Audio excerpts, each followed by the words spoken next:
quand j'étais petite, tu sais, j'étais très somnambule. J'étais très somnambule et c'était extrêmement fort. Là aussi, je me dis que, voilà, souvent on dit qu'en fait, des fois, hein, tu ne sais même pas, tu ne sais même pas, tu es né quelque part, on te dit qu'il faut connaître ses liens de famille et tout. Des fois, en fait, tu ne sais même pas dans quoi tu nais. Tu ne sais même pas dans quoi tu nais et C'est tout. vrai. Et moi, tu sais que dans mon somnambulisme, ici, en fait, à l'européen, on appelle ça somnambulisme. Mais moi, en fait, c'est encore un truc associé à des esprits, tu vois. Parce que moi, c'était très fort, hein, Ok. Fanny. Mon somnambulisme, c'était comment je Ouais. peux me réveiller. Fanny, je ne suis pas consciente. Je me réveille, je m'habille. Il est peut-être 2 heures du matin. Je Hmm. m'habille, je mets ma veste, je mets mon pantalon, mais je ne suis pas consciente. Oui, oui, oui. Je mets mon pantalon et tout ça et tout. Je vais jusque, par exemple, à la cuisine. Je prends un sac plastique, je vais au Aldi. Et en fait, Ouh, ouais. si mes frères ne me réveillaient pas, Ok. en fait, j'aurais été capable de sortir. Et en fait, j'ai déjà eu un pasteur que j'ai eu aussi à suivre en thérapie, Mhm. un jeune hein, que Oui. j'ai dû à suivre en thérapie. Il m'a dit qu'il a eu une fois à faire des séances de prière à une fille qui pouvait en fait aussi sortir, aller jusqu'à la gare du Midi, se promener très loin sans en être consciente, tu Oh, vois. wow. Je me rappelle même un jour, j'étais assise, Mhm. j'avais envie d'aller aux toilettes et en fait, je suis au salon, mais je suis en train d'enlever mes vêtements comme si j'étais aux toilettes. Et je me rappelle, Ah il oui. y avait aussi un tonton qui était là. Et ça, j'avais ça quand j'étais petite, Oui, tu oui, vois. oui, oui, Et oui. des fois, je me rappelle, je faisais des rêves où on te propose de manger des trucs et tout ça.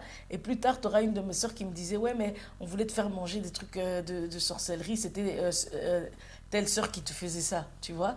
Et donc, quand tu Mhm. grandis, tu commences à comprendre dans quelle famille tu es. Mhm.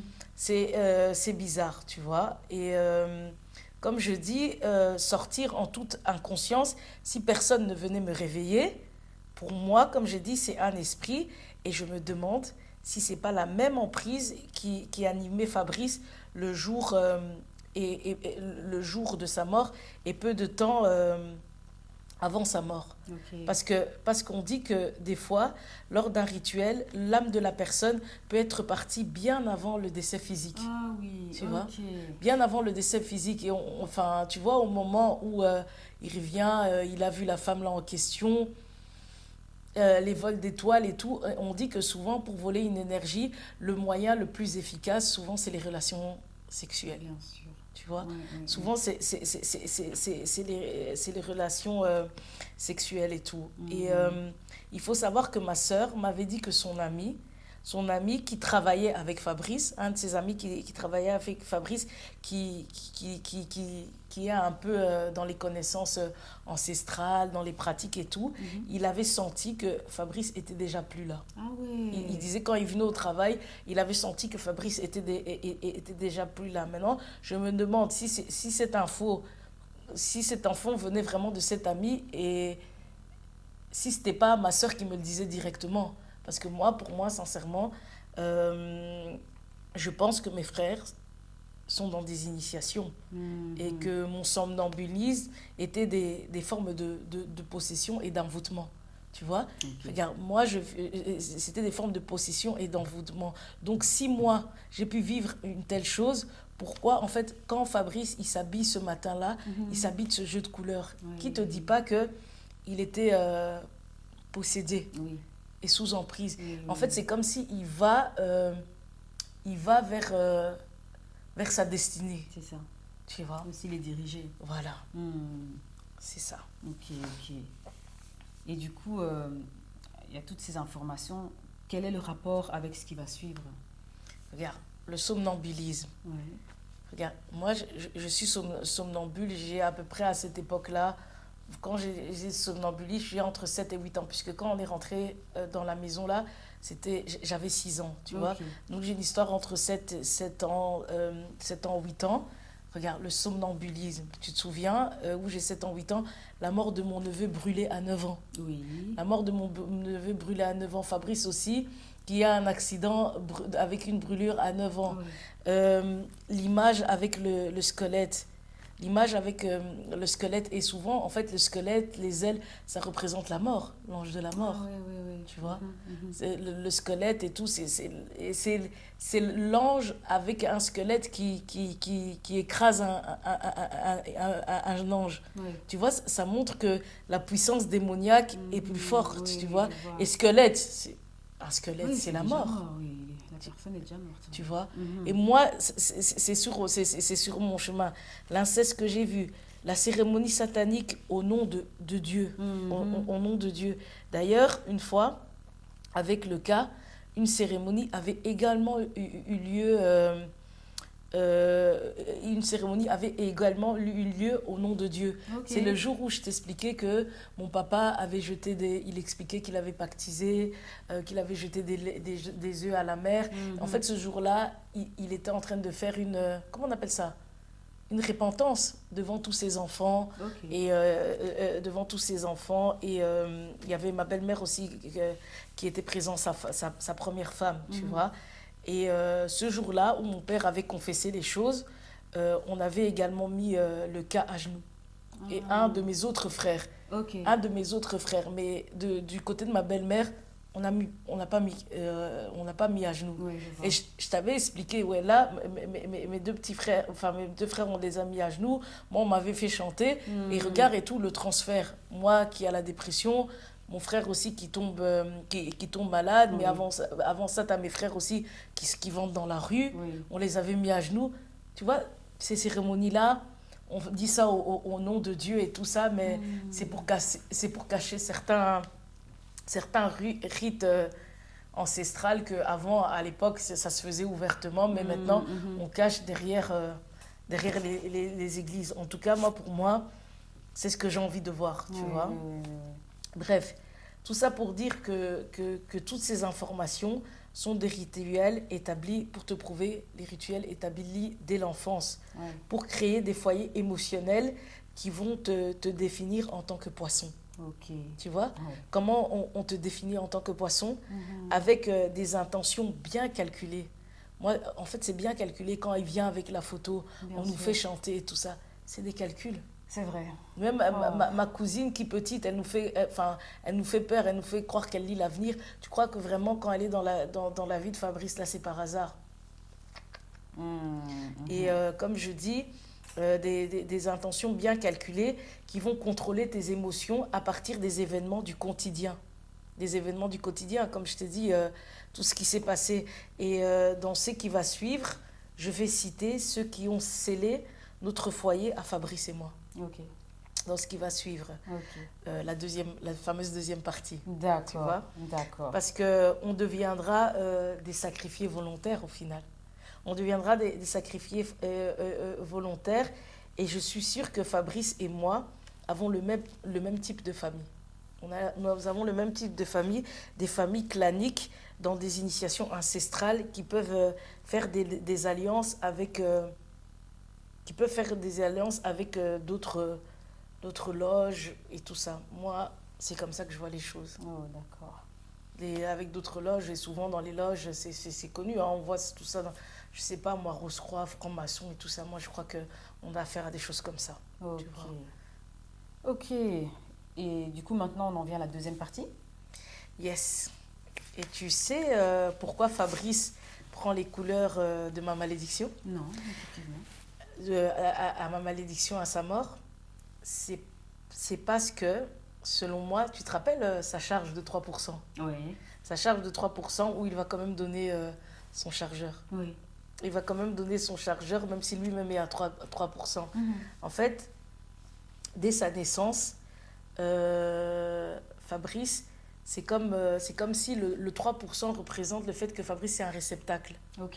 Fabrice, c'est un réceptacle. Il est livré aux esprits, selon moi. Donc, toutes les personnes qui s'approchent de lui vont bénéficier de sa charge. Là où, en fait, vu que 3%, quand on est de 3%, ça veut dire qu'on est quoi? Ben, à plat. À plat. Ah, ouais. Et donc, toutes les personnes que lui rencontre, eux bénéficient des 97% de la charge, mais lui, il reçoit les décharges des gens. Oui. Tu vois, c'est pour ça que Il a pu porter mon jeu le jeu de couleurs qui est propre à mon histoire. Oui, tu vois, d'être le réceptacle du coup. Exactement. Il réceptionne. Exactement. Ok. Il réceptionne les choses. Lui ne pouvait pas augmenter en charge pour ses propres intérêts. Regarde la preuve. Quand il a ses études, quand il augmente en charge pour ses propres intérêts, regarde ce qui se passe. Quand il fait ses études, ses cours brûlent. Oui. Il a des voitures, il a des accidents. C'est ça. Quand je cherche des métiers en tant qu'employé, ça ne fonctionne pas. Il décide d'avoir son enfant, ce même enfant qui va perdre le père qu'il était à son même âge. Oui. Tu vois que quand il se chargeait pour lui-même, oui. tu comprends? Oh, ouais. Comment c'était un réceptacle et comment il a, enfin, ce jeu de couleurs qui a joué dans mon histoire, il a pu l'absorber, tu vois.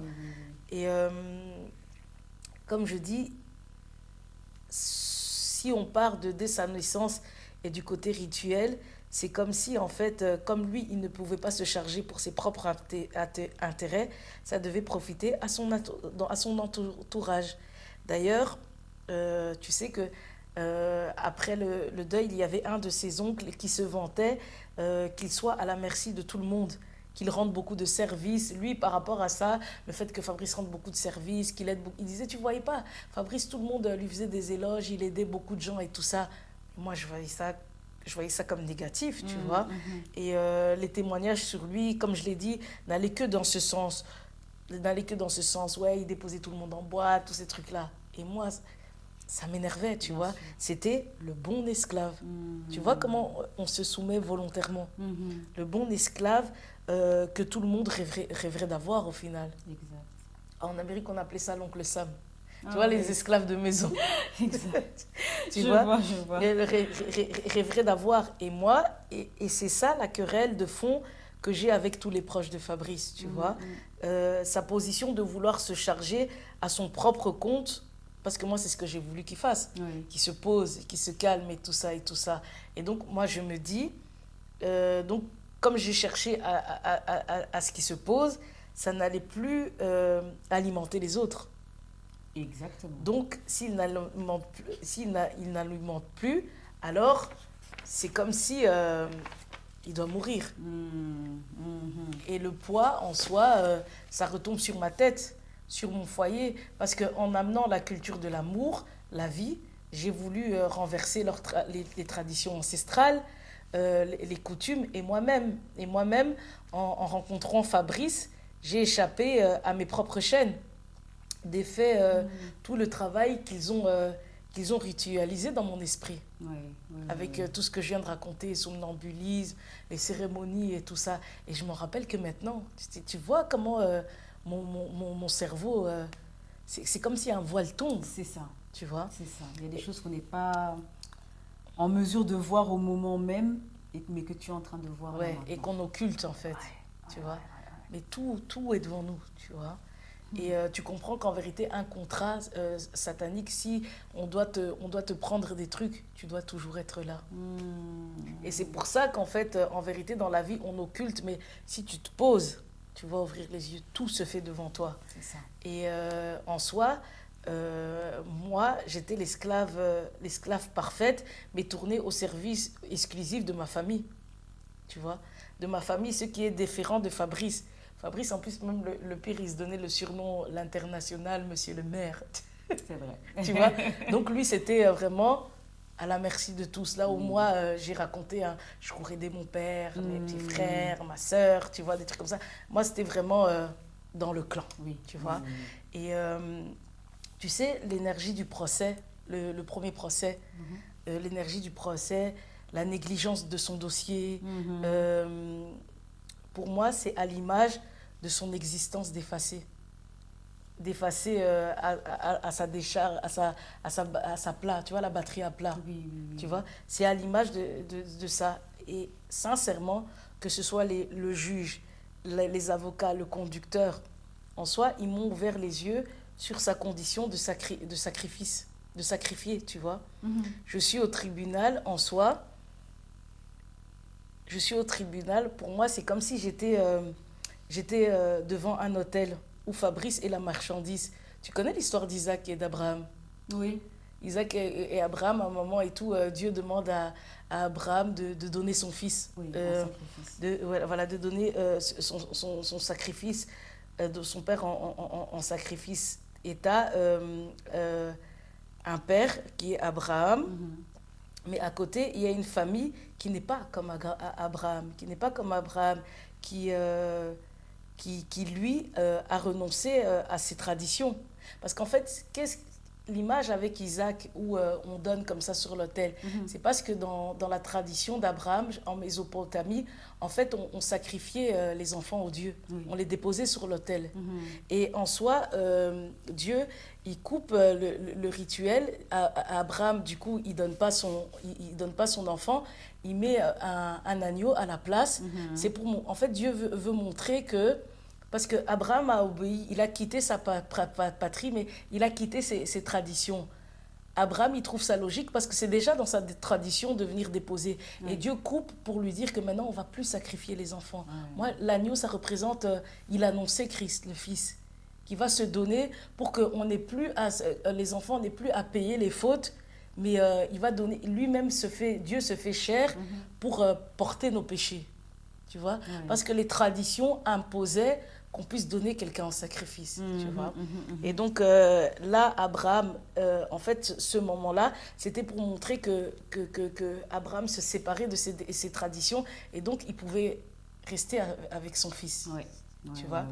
Il pouvait rester avec son fils là où, comme je dis, pour que les traditions se perpétuent dans les différents peuples, on sacrifiait aussi aux dieux des personnes. C'était des trucs qu'on pouvait voir dans les différents peuples, tu vois. Et toutes les cultures, en fait, faisaient ça. Mais aujourd'hui, moi, je pense que c'est quelque chose qui existe toujours, mais ça change juste de forme. Ça change juste de forme. Le fond reste le même. Et je vais démontrer cette évolution dans le sacrifice au travers de la partie suivante, tu vois. Mais en soi, si on regarde bien depuis le début de ce témoignage, je ne fais que ça. C'est ça. Je ne fais que ça, démontrer comment en fait on est sacrifié. Quoi, exact. Tu vois. Exact. Et pour revenir, tu vois, à l'autel que j'associe en fait ici au tribunal. C'est pour moi une alliance avec... pour moi, ça représente une alliance avec les loges de ce pays, que nos familles ont faites. Moi, je vais de but en blanc. Et certainement, au premier procès, tu vois, il y a ma mère... il y a le premier procès, d'abord, il y a la procédure, tu vois. Tu vois, on refait toute la situation de Fabrice, on regarde les dossiers et tout ça. Et puis après, il y a la décision. On se revoit pour la décision. Et tu te rappelles, au moment de la décision, les membres de la famille n'étaient pas là. Les oncles sont arrivés, mais ils sont arrivés à la fin, quand tout était fini. Et seuls ceux qui étaient présents, c'était ma mère plus ma sœur. Et ma mère plus ma sœur. Et ce sont les mêmes personnes qui étaient présentes au moment de ma dépression. Je t'avais dit, ma mère, ma sœur, elles ne vont pas aider quand c'est normal, mais quand tu es dans une situation difficile, elles laissent tout, elles viennent t'aider. Et c'était elle qui était présente à ma dépression et il y avait Fabrice. C'est la même configuration qu'au tribunal. Le tribunal, il y a ma mère, ma sœur pour la décision, mais on parle de Fabrice, donc il est aussi présent. Effectivement. Tu vois, il est aussi présent. Et en soi, j'avais dit que il y avait le lieu saint et le lieu très saint. Et c'est comme s'il n'y avait que les prêtres qui avaient accès. Tu vois, et les prêtres qui avaient accès, et ils donnaient quoi ils présentaient en fait un animal pour annuler les fautes. Pour annuler les fautes du peuple, tu vois, les fautes du péché. Mais ce jour-là, ce sont elles deux, pour moi, qui sont mes prêtres sacrificateurs quand je suis devant l'autel. Qui ta mère et ta sœur. Ouais. Les mêmes personnes qui étaient là et qui étaient là au moment de ma dépression. Et en fait, tu vois l'ange de la mort qu'on m'a regardé. En soi, au procès, on parle de quoi? De la mort. Et je suis devant l'autel là avec ces deux personnes. Tu vois, je ces deux vois. personnes et tout, moi, pour moi, c'est les prêtres sacrificateurs, les portes d'entrée, les personnes qui facilitent la porte d'entrée, qui officialisent les trois alliances, tu vois, Oui. les loges et les deux familles, Oh, wow. tu vois, Ouais. les loges et les deux familles. C'est pour ça qu'elle laisse tout quand je vis des grands moments de détresse. C'est dans un but transactionnel, un Hmm. but transférentiel. C'est un peu comme si on est, tu vois, Jésus, quand il dit buvez, ceci est mon corps, Bien mangez, sûr. ceci est mon corps, Mhm. et tout ça et tout. C'est comme si nous, on est la nourriture et ils se partagent. Tu sais que Oui. dans des émissions en fait, de sorcellerie, on dit que en fait, quand les gens sont dans des initiations et tout, en fait, c'est comme une sorte de tontine. Ok. En fait, chacun vient donner son animal. Et Oh, l'animal, d'accord. ça représente l'enfant. Et tu vois, Ah. moi, pour moi, ce jour-là, la famille de Fabrice n'était pas là. Pourquoi? Parce qu'ils avaient déjà fait leur taf. L'animal est déjà donné, non? Ah oui. Puisque Fabrice est décidé. Et donc, Mhm. il manquait moi, Ok. tu Ah vois. ouais. Moi, moi il manquait moi, tu vois. Mhm. Le pain à partager avec les collègues. Et moi, pour moi, comme j'ai dit, il y a deux types de générations. Mhm. La descendance de l'Antichrist, ceux qui n'ont pas de cœur, ceux qui sont froids et tout ça. Et en soi, les disciples, en fait, ce sont des gens qui sont dans l'initiation et qui mangent les personnes un peu comme nous, quoi. Qui Ok. sont ignorants de ce qui se passe dans leur environnement familial. Et dès le début, on les conditionne pour être comme Isaac, quoi. Le bon mouton à pouvoir donner, Oui. tu vois. Oui, oui, oui, Et, oui. et attention, je ne dis pas que l'avocat, le conducteur, ils sont dans le coup, hein.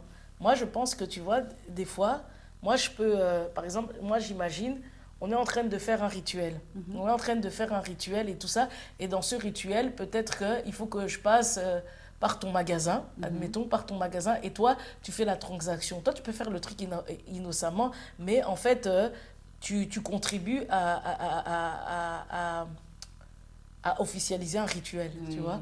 Donc peut-être que l'avocat, le conducteur, ils ont peut-être rien à voir ou à voir, mais c'est Mhm. juste pour consolider les alliances en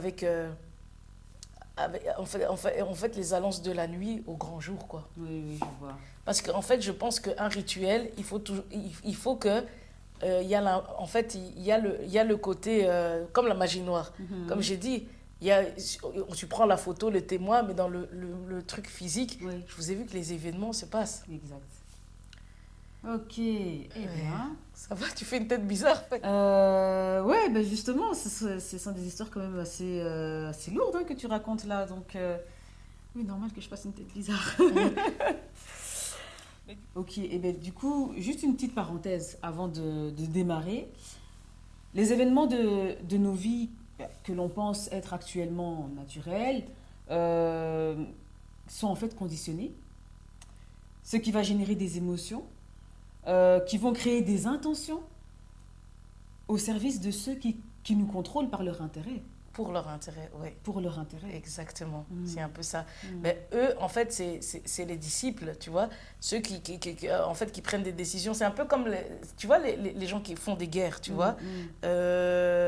qui allaient en guerre ou qui vont à l'armée. C'est le risque conscient, accepté, afin de mourir pour la patrie, tu vois. Ouais, Conscient, accepté, afin de mourir pour la patrie. C'est censé, mais ça reste tordu. oui, Et les tout à fait. décideurs, eux, restent au sommet. C'est un peu eux qui se partagent le pain, qui se partagent la victoire, qui sont assis et qui sont assis, mais qui décident des guerres. Et si tu désertes, comme j'ai dit, le Mhm. risque est d'être emprisonné. Tu vois, je reprends les mêmes exemples, comme ça on comprend plus facilement. Oui, Et tu vois comment le poisson ne peut quitter l'eau, et eux, c'est normal de ne pas faire la guerre. Ils ne doivent pas se préoccuper du risque de mourir, comme mm, j'avais dit. Aujourd'hui, tu comprends qu'on n'a pas besoin de contrat pour signer des pactes. c'est On ça. n'a pas besoin de contrat pour signer des pactes. Nos émotions sont des accords. Ok. Nos émotions sont des accords. Tu sais, c'est comme dans les actes des apôtres, on dit la loi, tu vois, les 10 commandements. c'était écrit sur des pierres. On dit que l'encre, c'est le Saint-Esprit, et la table, les pierres où sont mis la loi, on dit que c'est le cœur. Et donc, on dit que c'est le Saint-Esprit qui agit dans notre cœur, tu vois. Et donc ça, l'encre, on écrit, c'est une signature. Le Saint-Esprit, ça fait penser aussi, ça ressemble à l'Esprit Saint. Si ton esprit est saint, en fait, tes accords sont tournés vers la vie. Mais si ton esprit est malsain, comme les émotions comme ça, ton esprit est au service. Tu vois, comme les gens de la guerre, tu vas mourir pour la patrie, ça n'a rien de sain. Et c'est détourné de toi-même, tu vois. Et c'est détourné de toi-même. Et quand tu vois ces personnes-là, souvent dans les guerres, en fait, les civils, ils sont en guerre entre eux. Mais quand il faut arrêter la guerre, les camps opposés, ils s'assient pour discuter ensemble. Bien sûr. Pour discuter. Tu vois, les disciples entre eux, c'est comme je dis, nous, on est sacrifiés, mais c'est au service des disciples. Et en vérité, tu comprends que c'est quoi les liens de famille, les liens de famille et tout ça et tout. En vérité, tu peux voir une personne, tu t'imagines même dans les rois, il y a un passage où il y a deux femmes qui se disputent. Il dit, oui, aujourd'hui on a mangé ton enfant, maintenant c'est à toi de donner ton enfant. Donc, qu'est-ce que tu comprends en fait? C'est quoi les liens? Les liens, mon frère, c'est celui qui réfléchit comme moi. Oui. Parce qu'en fait, mon enfant, c'est pas mon frère. Et mon enfant, c'est pas mon lien. Mon enfant, je peux le sacrifier, mais pour le bien de mes frères, les disciples. Ouais, je vois. Et tu vois la différence entre... Regarde, dans l'Ancien Testament, il y a les 12 frères. Oui. Et il y a les 12 apôtres. C'est quoi la différence? Les 12 frères sont des membres de famille. Les 12 apôtres sont des personnes qui ne font pas partie d'une même famille. À la base. Mais en fait, le fond derrière, les 12 frères, dans toutes les fratries, dans l'Ancienne Alliance, il n'y a que du sale. Les frères qui vendent Joseph, Ruben qui couche avec une des concubines de son père, tu vois. Il y a aussi des histoires d'inceste. C'est que des histoires dramatiques. Mais les 12 apôtres, en fait, ce sont des gens qui ne se connaissent pas, il n'y a pas de lien de sang, mais ils ont un même objectif, c'est l'amour. Et donc, tu comprends qu'en fait, dans la vie, il faut choisir la famille du cœur. Des gens qui partent des mêmes intentions. Et on comprend que les liens de famille, souvent, c'est destructeur. Oui. Ah ouais. Eh bien. Et donc, c'est ça aussi que Jésus veut expliquer. Pour pouvoir s'émanciper, il faut quitter la famille. Ça représente les traditions, la culture, l'origine. C'est tout l'endroit où on a été souillé et où on est facilement malléable, tu vois. Et donc, en fait, il y a l'arbre de la connaissance du bien et du mal. Le bien est au service des disciples du mal dans l'arbre. Et eux, entre mâles, ce sont des frères. Et ils se partagent le pain, la nourriture. Exact. Et donc, c'est un peu comme au tribunal, les autres, ils ne sont pas là, ils sont en retard parce qu'eux, ils ont donné leur pain. Maintenant, peut-être ma soeur, là, et trucs, ils doivent être la porte d'entrée pour dire, et toi, ton pain, on l'attend, on doit aussi le manger, tu vois. Parce que, regarde, quand elle me dit, donne leurs affaires, oh, les enfants, c'est leur sang, elle ne m'entend même pas. Non, c'est vrai. Ma soeur aussi qui m'a fait tous ces coups bas. Et même ce transfert et tout par rapport aux enfants. Même tu me dis aussi ouvertement, c'est mon rêve. Et elle me dit ouvertement, elle perd son enfant. Donc tu vois que il y a un fonctionnement pas très catholique. Exactement. Même sa manière de ne jamais avoir aimé apprécier Fabrice, c'est toutes des choses qui disent tout. Oui, ça parlait très fort déjà. Voilà. Oui. J'étais une bonne viande. Ah là là, oui, je vois. Et comme je disais... si l'esprit est sain, les événements vont être traversés tu vois, on a les deux conditions de vie selon quelque chose de vivant. Si l'esprit est blessé, les événements vont être subis. Okay. Les événements vont être subis, on va aller en guerre et mourir pour la nation, être le pain rompu que les disciples vont bien manger. Ceux de la connaissance du bien et du mal, c'est les élus de l'Antichrist pour moi. Oui, je vois. Je vois, je vois, je vois. Ok.